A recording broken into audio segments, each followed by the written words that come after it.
Chittagong two Cox's Bazar যে রাস্তাটি main যে রাস্তাটা সেটি আমরা ইনশাল্লাহ 4 থেকে 6 লেন করব ইনশাল্লাহ। বিসমিল্লাহির রহমানির রহিম। আজকের এই জনসভার সম্মানিত সভাপতি, মঞ্চে উপস্থিত মন্ত্রী পরিষদের সদস্যবৃন্দ, সংসদ সদস্যবৃন্দ, বাংলাদেশ জাতীয়তাবাদী দল বিএনপির কক্সবাজার শাখা এবং চকরিয়া সহ পেকো উপজেলার নেতৃবৃন্দ, আমার সামনে উপস্থিত এলাকার মুরব্বীবর্গ, মা বোনেরা, প্রিয় ভাইরা এবং দলীয় নেতৃবৃন্দ এবং কর্মীরা, আসসালামু আলাইকুম। কেমন আছেন সবাই? আলহামদুলিল্লাহ। অনেকক্ষণ ধরে অপেক্ষা করছেন, তাই না? আসলে অনেকক্ষণ ধরে আপনারা অপেক্ষা করছেন, সেই বিকালবেলা আসার কথা, কিন্তু এই যে আপনারা যে অনেকক্ষণ ধরে যেমন অপেক্ষা করছেন, সেই এয়ারপোর্ট থেকে নামার পরে সেই পেকুয়া যেখানে যেখানে গেছি প্রত্যেকটা জায়গায় এই আধা মাইল পরপরই মানুষ অপেক্ষা করছে। সব মানুষকে তো একটু হাত নেড়ে আসতে হয়, তাই না? কাজে নাহলে তো তাদেরও মন খারাপ হবে। কাজে এইরকম করতে করতে করতে দেরি হয়ে গেল। সকল মানুষের সাথে একটু কথা বলে আসে, তাদেরকে হাত নেড়ে আসতে আসতে দেরি হয়ে গেল। যাই হোক, তা এখন প্রিয় ভাই বোনেরা, আজকে আমরা এই যে এখানে দাঁড়িয়ে জনসমাবেশ করছি, এই জনসমাবেশ আমার আসার কথা ছিল নির্বাচনের সময়, নির্বাচনের আগে, কিন্তু সেই সময় অল্প সময় থাকার কারণে আমি আসতে পারিনি। কিন্তু এই নির্বাচনে আমরা দেখেছি, যখনই দেশে নির্বাচন হয়েছে, নিরপেক্ষ নির্বাচন, বিশেষ করে কক্সবাজার এলাকার মানুষ সব সময় ধানের শীষের পক্ষে রায় দিয়েছে। যখনই দেশে নিরপেক্ষ নির্বাচন হয়েছে, যখনই দেশের মানুষ স্বাধীনভাবে নিরপেক্ষভাবে নির্ভয়ে ভোট দিতে পেরেছে, কক্সবাজার এলাকার 4টি আসন সবসময় কক্সবাজারের মানুষ ধানের শীষকে জয়যুক্ত করছে। সেই জন্য বাংলাদেশ জাতীয়তাবাদী দল কক্সবাজার এলাকার মানুষের কাছে চিরকৃতজ্ঞ। প্রিয় ভাই বোনেরা, আমি যখন আজকে কক্সবাজার এয়ারপোর্ট থেকে নেমে আমি যখন ঈদগাতে যাচ্ছিলাম, সেই সময় কাজল এলাকায় যখন আমি যাচ্ছিলাম খাল খনন করতে, সেই সময় আমি সালাউদ্দিন সাহেব আমার সাথে বসে, আমি গাড়ি চালাচ্ছিলাম, সালাউদ্দিন সাহেব আমার সাথে বসে, তা আমি হঠাৎ করে, আমরা তো মেইন যে রাস্তা সেই রাস্তা থেকে আমরা বাম দিকে চলে গেলাম। সামনে যে রাস্তাটা অনেক দিন পর, বহু বছর তো দেশে থাকতে পারিনি আমি, তা আমি সালাউদ্দিন সাহেবকে জিজ্ঞেস করলাম এই সোজা রাস্তাটা কোথায় গেছে। তখন সালাউদ্দিন সাহেব আমাকে বললেন যে এই রাস্তাটা সোজা চলে গেছে চট্টগ্রাম। তা আমি তখন তাকে বললাম, এই রাস্তা তো আজকে থেকে 25 বছর, প্রায় 20 বছর 22 বছর আগে আমি যা দেখে গেছি, আজও তো একই রকম রয়ে গেছে, তাহলে এই গত বছরের পরিবর্তন হয়নি? উনি বললেন যে না, যে এই রাস্তা আপনি দেখে গিয়েছেন আজকে থেকে প্রায় 25 বছর আগে, সেই রাস্তা একই রকম হচ্ছে, গত 25 বছর এই রাস্তার কোনো পরিবর্তন হয়নি। প্রিয় ভাই বোনেরা, আজকে 25 বছর ধরে কক্সবাজারের গুরুত্ব অনেক বৃদ্ধি পেয়েছে। মাতারবাড়ি পোর্ট কয়েকদিন পরে চালু হবে। আপনারা নিজেরাই শুনলেন, বর্তমান সরকার, যেই সরকারকে আপনারা নির্বাচিত করেছেন, সেই সরকার মাতারবাড়ি থেকে শুধু ভিতরে যে রাস্তাটা, কি নাম এই রাস্তাটা, এই যে যেটা আমরা এখানে পাস করলাম মাতামরি থেকে আনোয়ারা পটিয়া বাঁশখালী চক্রে যে রাস্তাটা, এটিকে আমরা ইনশাল্লাহ বড় করব। কিন্তু আমার কাছে মনে হয়েছে এই যে সামনে যে সোজা যে রাস্তাটি, এটি অত্যন্ত গুরুত্বপূর্ণ। এই রাস্তাটিও আগামী দিনে এই অঞ্চলের অর্থনৈতিক উন্নয়নের জন্য এই রাস্তাটি অন্তত পক্ষে 4 থেকে 6 লেন হওয়া উচিত। ইনশাল্লাহ এই রাস্তার কাজ আমরা ইনশাল্লাহ দ্রুতই হাত দেব, যাতে করে এই রাস্তাটি আমরা চট্টগ্রাম টু কক্সবাজার যে রাস্তাটি মেইন যে রাস্তাটা, সেটি আমরা ইনশাল্লাহ 4 থেকে 6 লেন করব ইনশাল্লাহ। প্রিয় ভাই বোনেরা, আরেকটি কথা সালাউদ্দিন সাহেব ওনার বক্তব্যে বলেছেন, এই এলাকার বহু মানুষ কৃষক আছেন। কৃষকের মধ্যে অনেকেই আছেন, কেউ ধান চাষ করেন, ধানের কৃষক, কেউ মৎস্য চাষ করেন, মৎস্য কৃষক, কেউ লবণ উৎপাদন করে, লবণ চাষি আছে না? এই এলাকার বহু মানুষ লবণ চাষেতে সম্পৃক্ত। কিন্তু আমরা একটু আগেই বক্তব্য শুনেছি, এবং কয়েকদিন আগে, ঈদের আগে আমি যখন পত্রিকায় খবরটি পড়লাম, আমি তখন এর সাথে সংশ্লিষ্ট যারা বক্তৃবর্গ আছে তাদেরকে ডেকে আমি বিষয়টা জানলাম। এবং বিষয়টা জানার পরে যখন জানলাম যে কৃষক লবণ চাষি তার উৎপাদিত পণ্যের মূল্য সঠিকভাবে পায় না, তখন আমি কর্মকর্তাদেরকে নির্দেশ দিলাম যে আপনারা বসে বের করেন কিভাবে আমরা কৃষকদেরকে তাদের উৎপাদিত পণ্যের মূল্য সঠিকভাবে দিতে পারি। ইনশাআল্লাহ আগামী কিছুদিনের মধ্যে আমরা একটি দাম নির্ধারণ করব, একটি মূল্য নির্ধারণ করব, যাতে করে লবণ চাষিরা তাদের উৎপাদিত পণ্যের মূল্য পায়। প্রিয় ভাই বোনেরা, আজকে আপনাদের সামনে যেই বক্তব্যটি আমি উপস্থাপন করতে চাই, এই বক্তব্যটি আপনারা হয়তো এরই মধ্যে কিছু কিছু জেনেছেন, কিন্তু যেহেতু এই দেশের মালিক আপনারা, এই দেশের মালিক জনগণ, সেই জন্য জনগণের কতগুলো বিষয় জানার অধিকার রয়েছে। প্রিয় ভাই বোনেরা, দুদিন আগে আমরা বাজেট উপস্থাপন করেছি। নিশ্চয়ই বাজেট দেখেছেন না? পত্রপত্রিকায়, রেডিও, টেলিভিশনে তো আপনারা বাজেট দেখেছেন, শুনেছেন বাজেটের কথা।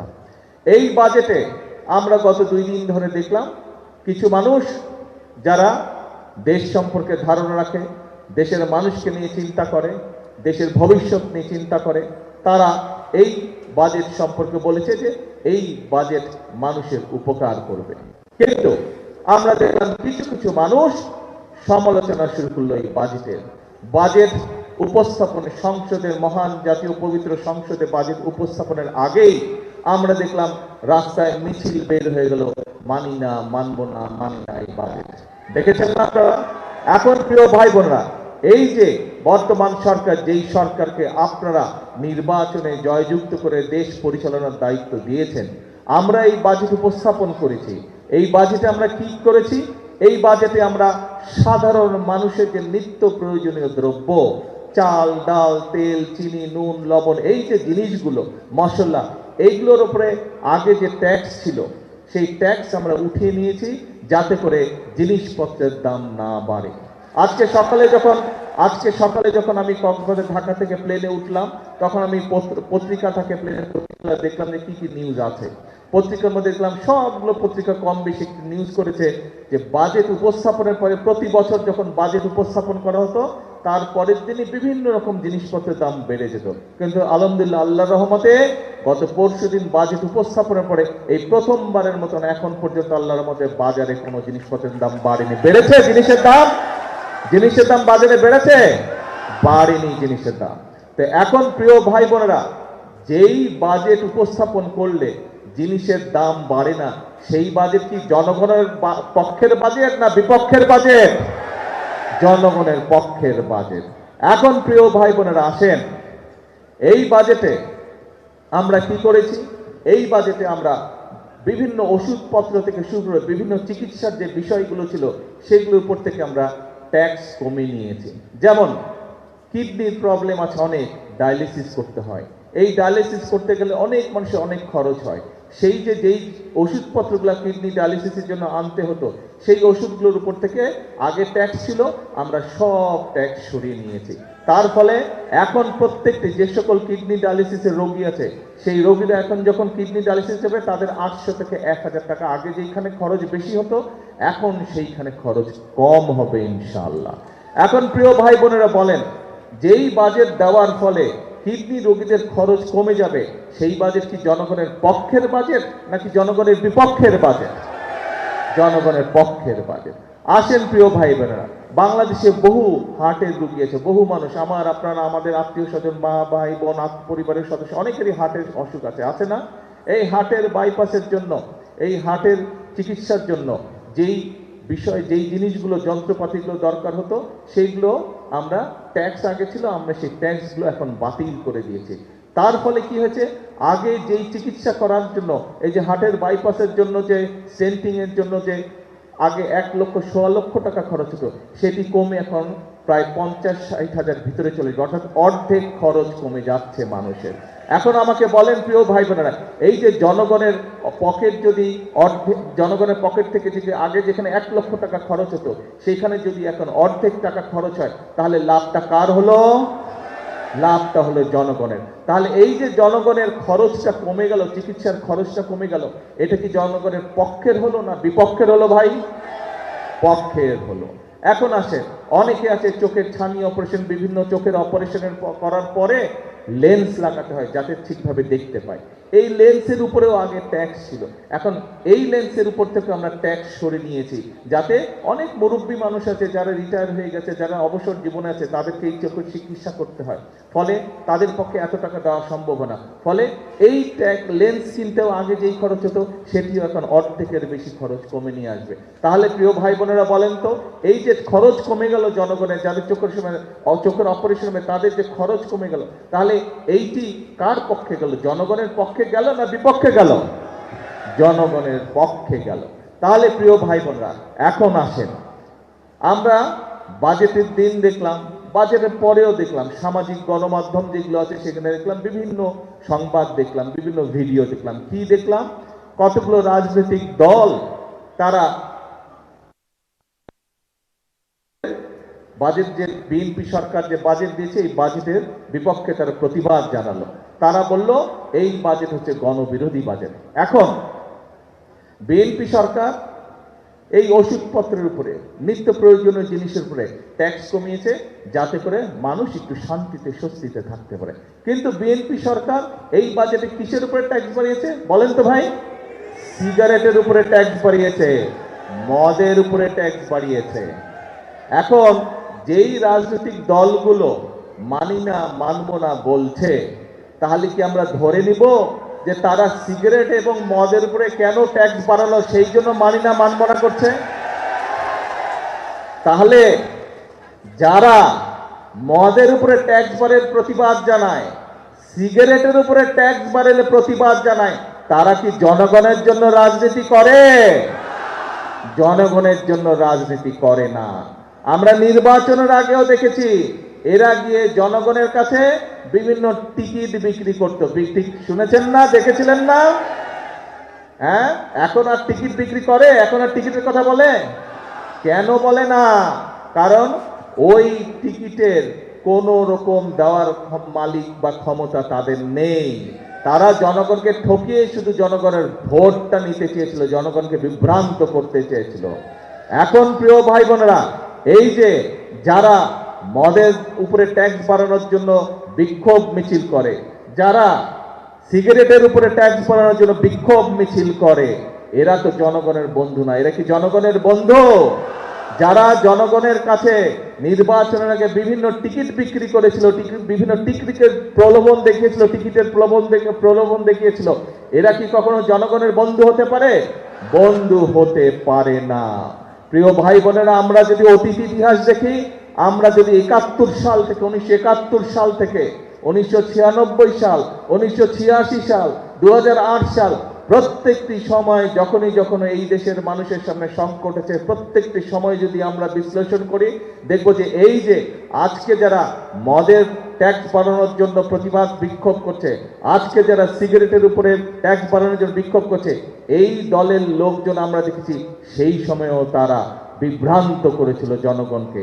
জনগণের সামনে মিথ্যা কথা সেদিন তারা বলেছিল, জনগণকে মিথ্যা কথা বলে বিভ্রান্ত করেছিল। অপরপক্ষে প্রিয় ভাই বোনেরা, আপনাদের নিশ্চয়ই পরিষ্কার মনে আছে, আমরা নির্বাচনে গেলে বাংলাদেশ জাতীয়তাবাদী দল, আমরা দেশের মানুষকে কি বলেছিলাম, যে বিএনপি যদি নির্বাচিত হয় তাহলে এই যে লক্ষ লক্ষ কোটি কোটি মা বোনেরা, 20 কোটি জনসংখ্যার দেশ বাংলাদেশ, এই 20 কোটি জনসংখ্যার অর্ধেকের বেশি মানুষ হচ্ছে নারী, মা বোনেরা। এই মা বোনেরাই আমাদের সংসারটিকে চালিয়ে রাখে। মা বোনেরা সংসার দেখে বলেই আজকে সংসার বাংলাদেশের, আমরা যারা আছি, আমরা যারা বাইরে কাজ করি, দিন শেষে যখন আমরা ঘরে ফিরে যাই, মা বোনেরা সংসার দেখে বলেই আমরা শান্তিতে ঘরে থাকতে পারি। এই মা বোনদেরকে স্বাবলম্বী করার জন্য বিএনপি বলেছিল, বিএনপি যদি সরকার গঠন করে, আমরা মা বোনদেরকে স্বাবলম্বী করার জন্য, অর্থনৈতিকভাবে স্বাবলম্বী করার জন্য আমরা প্রত্যেকটি মা বোনের হাতে পর্যায়ক্রমিকভাবে ধীরে ধীরে ফ্যামিলি কার্ড পৌঁছে দিব। যেই ফ্যামিলি কার্ডের মাধ্যমে প্রতি মাসে বাংলাদেশের প্রত্যেকটি, বিশেষ করে গ্রামে গঞ্জে খেতে খাওয়া যে পরিবারগুলো আছে, যেই পরিবারের প্রধান নারী প্রধান যে আছে, তার হাতে আমরা প্রতি মাসে ফ্যামিলি কার্ডের মাধ্যমে 2,500 টাকা করে তুলে দিব, যাতে করে এই 2,500 টাকা দিয়ে সে তার সন্তানের জন্য লেখাপড়ার ব্যবস্থা করতে পারে। এই 2,500 টাকা দিয়ে সে তার সন্তানকে একটু ভালো খাওয়া দাওয়ার ব্যবস্থা করে দিতে পারে। এই 2,500 টাকা দিয়ে সে ধীরে ধীরে যাতে নিজের একটা ছোট্ট ব্যবসা বাণিজ্য গড়ে তুলতে পারে, অর্থাৎ এই মাটিকে বা এই বোনটিকে স্বাবলম্বী করে গড়ে তোলা। প্রিয় ভাই বোনেরা, আপনারা দেখেছেন এই যে ভোট দিয়েছিলেন, ভোটের কালি শুকনোর আগেই বিএনপি সরকার এই ফ্যামিলি কার্ড দেওয়ার কাজ শুরু করেছিল। আমরা এই বাজেটে, এই যে 2 দিন আগে বাজেট গেল, এই বাজেটে আমরা অর্থ বরাদ্দ রেখেছি আগামী 1 বছরের মধ্যে ইনশাল্লাহ প্রতি উপজেলায় আমরা 8 থেকে 10 হাজার করে ফ্যামিলি কার্ড ঘরে ঘরে পৌঁছে দেওয়ার চেষ্টা করব। 8 থেকে 10 হাজারটি পরিবারকে এই আগামী, অর্থাৎ সারা বাংলাদেশে প্রায় আমরা 42 লক্ষ পরিবারের কাছে আমরা ইনশাল্লাহ আগামী 1 বছরের মধ্যে ফ্যামিলি কার্ড পৌঁছে দেবো। প্রিয় ভাই বোনেরা, এই যে ফ্যামিলি কার্ড যদি মা বোনেরা পায়, তাহলে কি পরিবারগুলোর উপকার হবে না ক্ষতি হবে? কি জোরে বলেন না, উপকার হবে না ক্ষতি হবে? ক্ষতি হবে। কি মা বোনেরা, আপনারাই তো পাবেন, বলেন না উপকার হবে? আচ্ছা, তার মানে যারা সেদিন বিক্ষোভ প্রতিবাদ করেছিল এই বাজেট মানি না, মানবো না, তাহলে কি তারা এই মা বোনদের বিপক্ষে না? এই এতগুলো কোটি কোটি মা বোনের বিপক্ষে? এই মা বোনেরা অর্থনৈতিকভাবে যাতে স্বাবলম্বী হতে না পারে, তাহলে কি আমরা ধরে নেব সেই দলের লোকজন চায় না এই বাংলাদেশের মা বোনেরা স্বাবলম্বী হোক? তাই তো নাকি? ঠিক। আসেন এবার, একটু আগে যে আমি লবণ চাষি ভাইদের কথা বললাম, আমরা নির্বাচনের আগে বলেছিলাম যে বিএনপি যদি সরকার গঠন করতে পারে, তাহলে আমরা কৃষক ভাইদেরকে, মাদেরকে যেরকম আমরা ফ্যামিলি কার্ড দিব, ঠিক একইভাবে কৃষক ভাইদেরকেও আমরা কৃষি কার্ড দিব ইনশাল্লাহ। এই বাজেটে আমরা অর্থ বরাদ্দ রেখেছি, আগামী 1 বছর আমরা সারা বাংলাদেশে প্রায় 40 লক্ষ কৃষকের হাতে আমরা কৃষি কার্ড পৌঁছে দিব। যেই কৃষি কার্ডের মাধ্যমে প্রত্যেকটি কৃষক এককালীন, সারা বছরে এককালীনের জন্য তাদেরকে আমরা 2,500 টাকা করে দিব, যাতে সে তার ফসলের বীজ, সার, কীটনাশক ওষুধ কিনতে যাতে তার উপরে অর্থনৈতিক চাপ কম পড়ে, সেই সহায়তা আমরা তাদেরকে দিব। এখন ভাই, এই যে শুধু লবণ কৃষক ভাইরা না, লবণ চাষিরা না, সেই লবণ চাষিও এই কৃষক কার্ড পাবে। মৎস্য চাষি আছে, এই এলাকায় বহু মানুষ আছে যারা চিংড়ি ঘেরের ব্যবসা করে, চিংড়ি চাষি করে না, তাদেরকেও এটা দিব। আবার যারা ধান চাষ করে তাদেরকে দেবো ইনশাল্লাহ। আগামী 1 বছরে প্রতি উপজেলায় প্রায় 8,000 কৃষক ভাইদের হাতে আমরা এই কৃষি কার্ড পৌঁছে দিতে পারবো ইনশাল্লাহ। এখন আমাকে বলেন প্রিয় ভাই বোনেরা, এই কৃষক কার্ড যদি এই 40 লক্ষ কৃষক বাংলাদেশে যদি এই কৃষক কার্ড পায়, তাহলে কি উপকারটা মানুষের হবে নাকি অন্য কারো হবে? এই দেশের কৃষক ভাইদের কি উপকার হবে, তাই না? তাহলে কি দাঁড়ালো? যারা এই বাজেটের বিরুদ্ধে কথা বলে, যারা এই বাজেটের বিরুদ্ধে রাজপথে নেমে বিক্ষোভ দেখায়, তাহলে কি তাদের এই বিক্ষোভ সেই সকল বাংলাদেশের সকল কৃষক ভাইদের বিরুদ্ধে হলো না? তাহলে যারা বাংলাদেশের কৃষকের বিরুদ্ধে বিক্ষোভ মিছিল করে, তারা কি কখনো মানুষের বন্ধু হতে পারে? তারা বাংলাদেশের মানুষের বন্ধু হতে পারে না। প্রিয় ভাই বোনেরা, এখানেই শুধু নয়, আমরা বলেছি যে এই যে দেখেন এই এলাকা কক্সবাজার, চট্টগ্রাম সহ সারা বাংলাদেশে বহু আমরা মুসলমান, আমরা যারা মুসলমান, মসজিদের ইমাম সাহেব আছে, মাদ্রাসা মসজিদের খতিব সাহেব আছে, মুয়াজ্জিম সাহেব আছে, অন্য ধর্মীয় গুরু আছে, এই অনেক মসজিদ বা অন্যান্য ধর্মীয় স্থান আছে, সেখানে যে ধর্মীয় গুরু যারা আছে, খতিব সাহেব বলে, ইমাম সাহেব আছে, অনেকে আছে বেশ কষ্ট হয়ে জীবনযাপন চালায় না। আমরা বলেছি যে বিএনপি যদি সরকার গঠন করতে পারে, তাহলে এই ইমাম সাহেব বলেন, খতিব সাহেব বলেন, এই মানুষগুলোকে আমরা সরকার থেকে একটা সম্মানী দেওয়ার ব্যবস্থা করব। আল্লাহর রহমতে আলহামদুলিল্লাহ, ভোটের কালি শুকনোর আগেই, মুছে যাবার আগেই আমরা সেই কাজটিও শুরু করছি। এই আগামী 1 বছরের মধ্যে আমরা আরো কয়েক হাজার ইমাম সাহেব, খতিব সাহেবদের কাছে আমরা সেই সম্মানে পৌঁছে দিতে পারবো। তাহলে প্রিয় ভাই বোনেরা, আজকে এই বাজেট উপস্থাপন করার পরে যারা বিক্ষোভ মিছিল করে, প্রতিবাদ মিছিল করে, তাহলে তাদের এই বিক্ষোভ কি ইমাম সাহেবদের বিরুদ্ধে হলো না? খতিব সাহেবদের বিরুদ্ধে হলো না? এই মানুষদেরকে সাহায্য সহযোগিতা করার বিরুদ্ধে হলো না? কি বোঝা গেছে কথা? আচ্ছা। আসেন এবার প্রিয় ভাই বোনেরা, বাংলাদেশের প্রধান পেশা কি? কৃষি, তাই না? কৃষির সাথে অন্যান্য শিল্প কলকারখানা আছে, গার্মেন্ট শিল্প আছে। বিদেশ থেকে আমাদের প্রবাসী যে ভাইরা আছে তারাও বৈদেশিক মুদ্রা পাঠায়। কিন্তু কৃষির পাশাপাশি যদি আমরা চাই এই দেশে শিল্পর নগরী হয়ে উঠুক, এই দেশটি শিল্পেও যাতে আত্মনির্ভরশীল হয়ে দাঁড়াতে পারে, সেই জন্য এই বাজেটে যে সকল শিল্প বাংলাদেশে হয়েছে এবং যে সকল শিল্প হতে পারে, এই ধরনের যেসব দ্রব্য বিদেশ থেকে আসে তার উপরে আমরা কিছু ট্যাক্স বাড়িয়ে দিয়েছি। কারণ আমরা চাই এই দেশে যদি শিল্প গড়ে ওঠে, সেই শিল্পে কি বিদেশ থেকে শ্রমিক এসে কাজ করবে নাকি এই বাংলাদেশের মানুষরাই কাজ করবে? বলেন তো ভাই। বাংলাদেশের মানুষের কাজ করবে। তাহলে বাংলাদেশের মানুষ যদি কাজ করে তাহলে তো আমাদের বেকার সমস্যা, আমাদের যুবকরা যারা আছে, বেকার যারা আছে, তারাই তো সেখানে চাকরি বাকরির ব্যবস্থা হবে, তাই নয় কি? অর্থাৎ আমরা দেশে শিল্পে যাতে গড়ে উঠতে পারে, এই দেশে কলকারখানা যাতে গড়ে উঠতে পারে, আমরা বাজেটের মধ্যে সেই ব্যবস্থা রেখেছি। তাহলে যারা এই বাজেটের বিরুদ্ধে মিছিল করে, এই বাজেটের বিরুদ্ধে বিক্ষোভ করে, তাহলে কি তারা বিক্ষোভ করলো না ওই সকল মানুষের বিরুদ্ধে যারা বেকার আছে?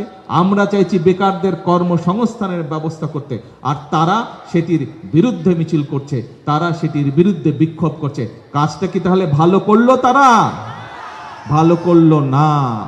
এখন প্রিয় ভাই বোনেরা, কথা একটাই প্রিয় ভাই বোনেরা, বাংলাদেশ জাতীয়তাবাদী দল বিএনপি, আপনারা অতীতেও দেখেছেন, বর্তমানেও দেখছেন, আমাদের কাজ হচ্ছে দেশের মানুষের ভাগ্যের পরিবর্তন করা।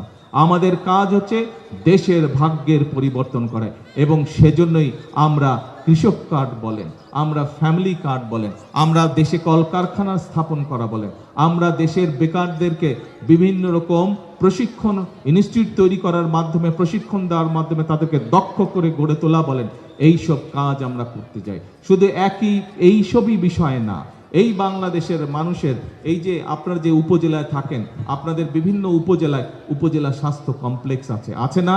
50 বেডের স্বাস্থ্য উপজেলা কমপ্লেক্স আছে না? এই স্বাস্থ্য উপজেলা কমপ্লেক্সের একটা কাহিনী আছে, হয়তো অনেকেই সেই কাহিনী জানেন না। এই যে 50 বেডের যে হাসপাতালটি আছে উপজেলা পর্যায়ে, কি বলে, ধৈর্য ধরো না, এই পোলাপনের এই একটা প্রবলেম, ধৈর্য ধরে না, ধৈর্য ধরো। এই যে উপজেলা স্বাস্থ্য কমপ্লেক্স, এই স্বাস্থ্য কমপ্লেক্সে যে 50 বেড দেখেন, এই 50 বেডে 30 বেড, প্রথম যেই 30 বেড সেটি শহীদ রাষ্ট্রপতি জিয়াউর রহমান করেছিলেন সারা বাংলাদেশে। পরবর্তীতে যে 20 বেড, অর্থাৎ 50 বেডের যে 20 বেড, সেই 20 বেড করেছিলেন বেগম খালেদা জিয়া। এইবার বিএনপি সরকার সমগ্র বাংলাদেশে যত উপজেলা আছে, যেখানে যেখানে উপজেলা স্বাস্থ্য কমপ্লেক্স আছে, যেটি 50 বেড আছে সেটিকে 100 বেডে রূপান্তরিত করবে। যেটি 30 বেড আছে সেই 30 বেডকে ইনশাআল্লাহ আমরা 100 বেডে রূপান্তরিত করব, যাতে করে বাংলাদেশের গ্রামের মানুষ, উপজেলার মানুষ, পৌরসভার মানুষ যাতে দূরে যেতে না হয়, চট্টগ্রামে যেতে না হয়, ঢাকায় যেতে না হয়, যাতে করে তারা উপজেলা স্বাস্থ্য কমপ্লেক্সে যাতে সঠিক স্বাস্থ্য সেবা তারা পায়। তাহলে প্রিয় ভাই বোনেরা, এই বাজেটে আমরা অর্থ বরাদ্দ করেছি যাতে করে আমরা বাংলাদেশের প্রত্যেকটি উপজেলা স্বাস্থ্য কমপ্লেক্সকে 101 বেডে আমরা রূপান্তরিত করতে পারি। এইটি কি বাংলাদেশের মানুষের জন্য স্বার্থের পক্ষে নাকি স্বার্থের বিরুদ্ধে? বলুন তো। স্বার্থের পক্ষে। তাহলে প্রিয় ভাইরা, আবার প্রশ্ন করি আপনাদের কাছে, যারা এই বাজেটের বিরুদ্ধে বিক্ষোভ করলো রাজপথে, যারা এই বাজেটের বিপক্ষে বক্তব্য দিল, তারা কি বাংলাদেশের মানুষের স্বাস্থ্যের পক্ষে কথা বলল না স্বার্থের বিরুদ্ধে কথা বলল? স্বার্থের বিরুদ্ধে কথা বলল। প্রিয় ভাই বোনেরা, আমরা নির্বাচনের সময় বলেছিলাম যে আমাদের লক্ষ্য হচ্ছে এই দেশের মানুষের ভাগ্যের পরিবর্তন করা, আমাদের লক্ষ্য হচ্ছে এই দেশের ভাগ্যের পরিবর্তন করা, এবং সেজন্যই আমরা পরিকল্পনা গ্রহণ করেছি, পরিকল্পনা অনুযায়ী কাজ করছি। আপনাদের নিশ্চয়ই মনে আছে, আমি আপনাদেরকে দেশের মানুষের সামনে যখন বিদেশ থেকে 17 বছর পরে এই দেশে ফিরে আসছি, সেই সময় আমি আপনাদেরকে বলেছিলাম আই হ্যাভ এ প্ল্যান, বলেছিলাম, মনে আছে? আজকে দেশের মানুষের ভাগ্যের পরিবর্তনের জন্য তাদের আমাদের সন্তানদের শিক্ষার ব্যবস্থা করার জন্য, আমাদের মা বোনদেরকে স্বাবলম্বী করার জন্য, আমাদের কৃষক ভাইদেরকে স্বাবলম্বী করার জন্য, এই দেশে শিল্প কলকারখানা গড়ে তোলার জন্য, এই দেশের বেকারদের কর্মসংস্থানের ব্যবস্থা করার জন্য, এই দেশের মানুষের স্বাস্থ্য ব্যবস্থা গড়ে তোলার জন্য যে সকল পরিকল্পনা, এইগুলোই হচ্ছে আই হ্যাভ এ প্ল্যানের অংশ। প্রিয় ভাই বোনেরা, আজকে দেশ স্বাধীনের পর থেকে আমরা দেখেছি যখনই দেশ সামনের দিকে এগিয়ে যেতে চেষ্টা করেছে, যখনই শহীদ জিয়ার নেতৃত্বে, যখনই বেগম খালেদা জিয়ার নেতৃত্বে বাংলাদেশ ধীরে ধীরে অর্থনৈতিকভাবে স্বাবলম্বী হতে শুরু করেছে, যখনই বাংলাদেশের মানুষের ভাগ্যের পরিবর্তন হতে শুরু করছে, ঠিক সেই সময়ে একটি স্বার্থনীতি মহল ষড়যন্ত্র শুরু করেছিল এবং ষড়যন্ত্র করে তারা আমরা দেখেছি কিভাবে 1981 সালে শহীদ জিয়াকে হত্যা করেছিল। আমরা দেখেছি কিভাবে বছর, মাসের পর মাস, দিনের পর দিন হরতাল আহ্বান করে এই দেশের অর্থনীতিকে ধ্বংস করে দেওয়া হয়েছিল। প্রিয় ভাই বোনেরা, আমরা দেখেছি অতীতে কিভাবে বিএনপি যখন দেশের মানুষের ভাগ্যের পরিবর্তনের জন্য কাজ করছিল, আমরা দেখেছি কিভাবে বিএনপিকে হুমকি প্রদান করা হয়েছিল, এই দেশের জনগণের স্বার্থের বিপক্ষে কথা বলে হরতাল ডাকা হয়েছিল এবং পরিষ্কারভাবে বলে দেওয়া হয়েছিল বিএনপিকে 1 মিনিটের জন্য শান্তিতে আমরা থাকতে দেব না। মনে আছে আপনাদের? মনে আছে। প্রিয় ভাই বোনেরা, ঠিক যাদেরকে সাথে নিয়ে তারা বলেছিল কথা, যাদেরকে সাথে নিয়ে বিএনপির বিরুদ্ধে 173 দিন হরতাল করেছিল, সেই অংশটাই আজকে দেখছি আবার একইভাবে বলা শুরু করেছে, এই বাজেট মানি না, এই বাজেট গণবিরোধী বাজেট, এই পরিকল্পনা ভালো না, এই পরিকল্পনা ভালো না। এইভাবে তারা দেশের মানুষকে আবারও বিভ্রান্ত করার কাজ শুরু করেছে। প্রিয় ভাই বোনেরা, বাংলাদেশের মানুষ স্বৈরাচারকে বিদায় করেছে আজ থেকে 2 বছর আগে। স্বৈরাচারকে বিজয় করে বাংলাদেশের মানুষ আজ গণতন্ত্রের সূচনা করেছে। স্বৈরাচারকে বিদায় করে বাংলাদেশের মানুষ আজ নিজের ভাগ্য পরিবর্তনের জন্য আবারও যাত্রা শুরু করেছে। কিন্তু স্বার্থন্বেষী একটি মহল আবার বিভ্রান্তমূলক কথা বলে বাংলাদেশে অশান্তির সৃষ্টি করছে। আজকে আপনাদেরকে এবং আপনাদের মাধ্যমে সমগ্র বাংলাদেশের গণতান্ত্রিক আমি মানুষের কাছে আমি পরিষ্কারভাবে আজকে তুলে ধরতে চাই যে আমাদেরকে আজকে সতর্ক থাকতে হবে, সজাগ থাকতে হবে, যে কোনোভাবেই যেন বাংলাদেশে আর গণতন্ত্রকে কেউ হত্যা করতে না পারে, কোনোভাবেই যেন বাংলাদেশের মানুষের গণতান্ত্রিক অধিকারকে আর কেউ ছিনিয়ে নিতে না পারে, কোনোভাবেই যেন আজকে আমাদেরকে সতর্ক থাকতে হবে, কোনোভাবেই যেন বাংলাদেশের মানুষের অর্থনৈতিক স্বাধীনতা যা ধীরে ধীরে শক্তিশালী হচ্ছে, সেই স্বাধীনতা কেউ যাতে ছিনিয়ে নিতে না পারে, আজকে আমাদেরকে সতর্ক থাকতে হবে। প্রিয় ভাই বোনেরা, এই দেশের বাংলাদেশের মানুষ 1971 সালে যুদ্ধ করে দেশকে স্বাধীন করেছে। প্রতিবার যখনই গণতন্ত্রের উপর আঘাত এসেছে, সেই 90 সালেই হোক, সেই 2024 সালের 5ই আগস্ট হোক, প্রতিবার বাংলাদেশের মানুষ তাদের বুকে তাজা রক্ত ঢেলে দিয়ে প্রতিবার গণতন্ত্রকে রক্ষা করেছে। প্রিয় ভাই বোনেরা, এখন গণতন্ত্রের যাত্রা শুরু হয়েছে, জনগণের শাসন এখন শুরু হয়েছে দেশের মধ্যে। প্রিয় ভাই বোনেরা, আজকে আমাদেরকে সতর্ক থাকতে হবে যে জনগণের শাসনের এই চলার পথকে যাতে কেউ বাধাগ্রস্ত করতে না পারে, এই ব্যাপারে আমাদেরকে খেয়াল রাখতে হবে। প্রিয় ভাই বোনেরা, আপনাদের নিশ্চয়ই মনে আছে, সব সময় আমি একটি কথা বলি, আমাদের রাজনীতির সকল শক্তির উৎস হচ্ছে জনগণ। সেই জনগণের সমর্থন নিয়ে, সেই জনগণের শক্তিতে বলীয়ান হয়ে বিএনপি তার সকল পরিকল্পনা বাস্তবায়নের পক্ষে হাত দিয়েছে, কাজ শুরু করেছে। প্রিয় ভাই বোনেরা, আজকে আমরা যেই কথাটি একই সাথে বলি যে করব কাজ, গর্ব দেশ, সবার আগে বাংলাদেশ। কিন্তু প্রিয় ভাই বোনেরা, আজকে নতুন ভাবে বলতে চাই, করব কাজ, গর্ব দেশ, সবার জন্য বাংলাদেশ। যে বাজেট আমরা দিয়েছি, এই বাজেট দিয়ে ধীরে ধীরে আমরা বাংলাদেশের মানুষের ভাগ্যের পরিবর্তন করতে চাই। এই যেই বাজেট আমরা উপস্থাপন করেছি, এই বাজেট বাস্তবায়ন করার মাধ্যমে কৃষকের ভাগ্যের পরিবর্তন করতে চাই। এই বাজেট বাস্তবায়ন করার মাধ্যমে বাংলাদেশের নারীদের ভাগ্যের পরিবর্তন করতে চাই, তাদেরকে স্বাবলম্বী করতে চাই। এই বাজেট বাস্তবায়ন করার মাধ্যমে আমরা বাংলাদেশের কৃষক ভাইদের ভাগ্যের পরিবর্তন করতে চাই। এই বাজেট বাস্তবায়ন করার মাধ্যমে আমরা বাংলাদেশের ভবিষ্যৎ সন্তানদের শিক্ষা ব্যবস্থাকে সুন্দরভাবে গড়ে তুলতে চাই। এই বাজেট পর্যায়ক্রমে বাস্তবায়ন করার মাধ্যমে আমরা বাংলাদেশের স্বাস্থ্যের ব্যবস্থার উন্নতি করতে চাই। এই বাজেট বাস্তবায়ন করার মাধ্যমে আমরা বাংলাদেশের বেকারদের কর্মসংস্থানের ব্যবস্থা করতে চাই। এই বাজেট পর্যায়ক্রমিকভাবে বাস্তবায়ন করার মাধ্যমে আমরা বাংলাদেশকে একটি শিল্পের দেশ হিসেবে গড়ে তুলতে চাই। সেই জন্যই আমি বলছি, করব কাজ গর্ব দেশ, সবার জন্য বাংলাদেশ। কি নতুন কথাটি? করব কাজ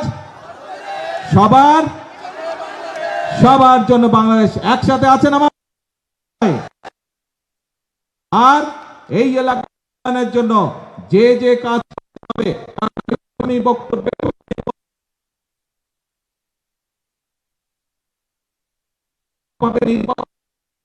একটি সময়ে কক্সবাজারের 4টি আসন বিএনপিকে উপহার দিয়েছে।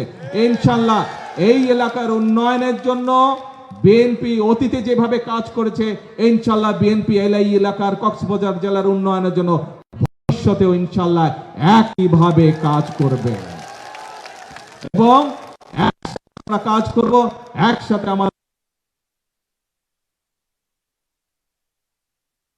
সবার জন্য ইনশাআল্লাহ। আল্লাহ হাফেজ। বাংলাদেশ জিন্দাবাদ।